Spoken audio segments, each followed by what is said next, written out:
నీ అమ్మకు నువ్వు కరెక్ట్గా పుడితే నా కొడక కోర్టులో రేపు కరెక్టుగా సాక్ష్యం చెప్పాలి, అర్థమవుతుందా?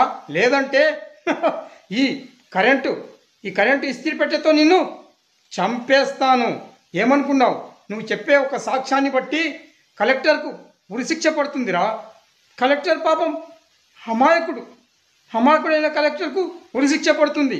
నువ్వు నిజం చెప్పకపోతే రేపు కోర్టు నుంచి బయటకు వచ్చాక ఈ ఇస్త్రీ పెట్టెతో నిన్ను కాల్చి చంపేస్తాను, అర్థమవుతుందా? నువ్వు చచ్చిపోతే నీ పెళ్ళాం పిల్లలు రోడ్డున పడి అడుక్కొని తింటారు.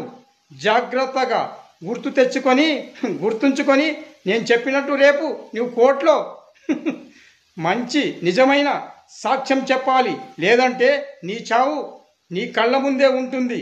నా కొడక, ఏమనుకున్నావు?